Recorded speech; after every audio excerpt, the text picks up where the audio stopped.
웃기는 소리 하고 있네. 주목생기 최고야. 이거는 총만큼 되게 중요한 거야. 너 김산이랑 무슨 사이야? 참 이 시대에 태어나가지고 이제 묻혀가지고 정말 아이돌급의 외모? 그러니까 천재적인 그런 김원봉이 정률성을 부릅니다.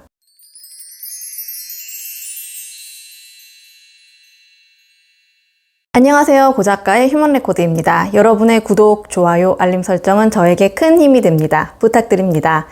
오늘은 김산과 김성숙에 이어서 이제 그들과 동시대를 살았던 인물, 그리고 서로가 다 알고 지냈던 사람이에요. 우리에게 좀 유명하진 않지만 그래도 이 사람은 우리가 기억해야 된다. 그의 이름은 정부은으로 광주 출생이고 1914년에 태어났어요. 그래서 혹시라도 이제 광주를 사시는 분들은 정부은? 정률성? 같은 사람이거든요? 혹시 기억을 하실 수도 있겠다라는 생각이 들고, 이 정률성으로 말할 것 같으면은 김산보다 10살 어려요. 소학교를 다니다가 20살 무렵에 중국 유학을 떠납니다. 이 영웅들의 모든 공통점이에요. 자기가 가지고 있는 이 우물이 아주 좁다는 걸 알게 되는 거죠. 배를 타고 중국으로 가는데 이때 자신이 가장 아끼는 악기, 만돌린을 꼭 안고 탑니다. 그런데 지금도 이렇게 악기를 메고 다니는 사람이 흔치 않은데 그 시대에는 조금 더 특별했겠죠. 그리고 이제 악기를 들고 이렇게 타니까 같이 이제 조국 광복을 위해서 탔던 그런 젊은 또래 남자가 이제 말을 거는 거예요. 야, 너는 조선 독립을 위한다면서 지금 악기를 들고 타냐? 총도 아니고 그거 뭐하러? 어디다 쓰려고? 라는 식으로 이제 놀리자. 이제 정률성은 아니야, 네가 몰라서 하는 소리야. 이 음악이란 건 말이야, 예술은 사람의 마음을 움직이게 하는 큰 힘을 가지고 있다고. 그러니까 이거는 총만큼 되게 중요한 거야 라고 이야기를 합니다. 그러자 이제 그 청년이 웃기는 소리 하고 있네. 주목생기 최고야 라고 말을 하는데요.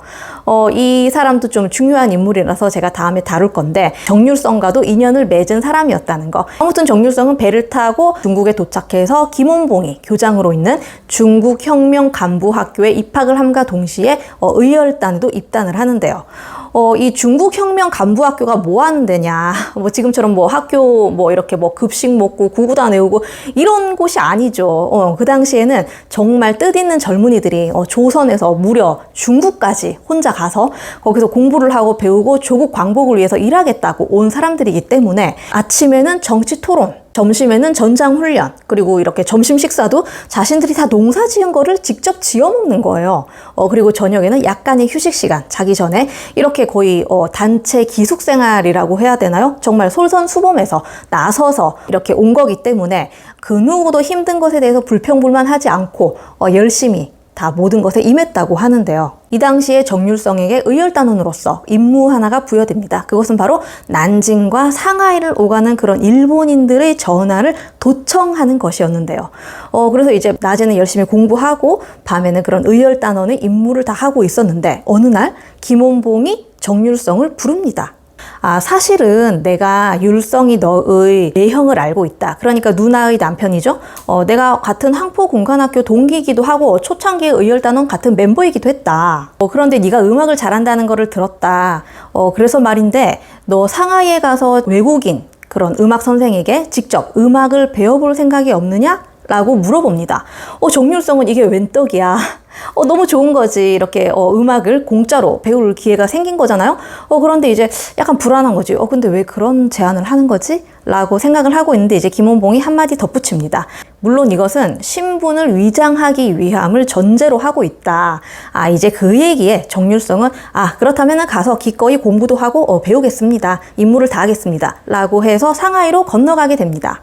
그렇게 이제 외국인 음악 교수에게 낮에는 성악하는 방법, 그런 것까지 다 배우고, 낮에는 독주회를 열기도 하고, 저녁에는 의열단원으로서 난징과 상하이를 오가는 그런 도청 일을 하기도 하는데요. 그러니까 이제 거의 이중 생활인 거죠. 이때 정률성이 자신의 이름을 바꿨다고 해요. 그러니까 이제 음악으로 이루겠다. 이런 뜻으로 율성으로 이제 부은해서 바꾸게 되는데, 이것은 이제 자신이 바꾸었다는 말도 있고, 김원봉이 이렇게 바꿔라 라고 해서 김원봉이 지어줬다는 이야기도 있어요. 이후에 그는 중국 난징으로 돌아와서 자신의 매형, 그 다음에 이제 매형과 김성숙, 그 김성숙과 매형이 친했어요. 그 김성숙의 결혼 사진을 보면은 그 매형이, 그러니까 박건웅이라고 옆에 사진에 있단 말이죠. 아무튼 그렇게 정률성, 박건웅 매형, 그 다음에 김성숙, 김상까지 이렇게 4명이서 한 자리에 모이게 됩니다. 그러니까 다 같은 동시대를 살았던 사람으로서, 중국에서 독립운동을 했던 사람으로서 다 같이 만나서 인연이 되어서 한 테이블에서 밥을 먹으면서 막 이런저런 이야기를 하는 장면이 나와요. 그런데 이제 특히 김산이 10살이나 어린 정률성을 아주 예뻐했다고 이 책에서는 회고하고 있어요. 이때 김산이 정률성에게 뭐라고 조언을 해주느냐. 나는 너무 중국 공산당 이 혁명에 발을 깊게 담그는 바람에 좀 밀정 혐의도 받고 지금 상태가 좋지 않다. 하지만 너는 그렇게 쓰여서는 안 된다. 너는 조선의 광복을 위해서 귀하게 쓰여야 할 몸이니까 좀 자세를 낮추고 몸을 조심해라, 보살펴라, 이런 식으로 이야기를 합니다. 이때 이 정률성은 김산을 무척 따르게 되는데, 김산이 밀정이 아니라는 거를 누구보다 자신한단 말이에요. 이렇게 좋은 형이 그럴 리가 없다라고 굳게 믿게 되고, 그리고 얼마 뒤에 김산은 이제 연안으로 떠나게 됩니다. 내가 밀정이 아닌 것을 내가 직접 밝히겠다 이러면서 중국 공산당의 근거지인 연안으로 가는 거죠. 이때 중일 전쟁이 일어나가지고 이제 난징 대학살 아시죠? 되게 상황이 안 좋았단 말이에요. 막 부상병 사망자들이 속출하는 가운데 이 김성숙과 정률성은 난징에 남아 있는데, 이때 김성숙의 여자친구이자 이제 부인이 될 부진회이라는 중국 여성과 정률성이 그런 부상병을 돌보는 작업을 함께 하게 됩니다. 그러니까 이 둘이 또 친해지게 되는데, 이때 정률성은 음악으로서 사람들의 그런 아픈 마음을 어루만지고 달래는 그런 역할을 하게 됩니다. 그러면서 이제 조국 광복을 위해서 이 음악도 어떻게 좀 소용이 되었으면 좋겠다, 그런 생각을 하게 되는데요. 그런데 이 당시에 중국과 일본의 그런 좀 상황을 우리가 알아야 되는데, 중일 전쟁이 일어났잖아요. 그런데 중국은 일본이랑 안 싸우고 누구랑 싸우고 있었다? 자기들끼리 싸우고 있었단 말이죠.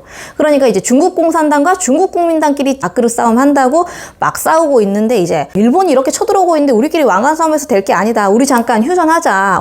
2차 국공 합작하자. 이래가지고 잠깐 휴전을 하고 우리끼리 힘을 다 합해가지고 일본이랑 싸우자 라고 했는데, 장제스가 말로는 2차 국공 합작할게 라고 말을 했지만 중국 공산당 측에다가 그 어떤 지원도 무기도 돈도 대어주지 않습니다. 그리고 일본과 싸우면서 피 흘리는 거를 그냥 방관, 구경하기만 하죠.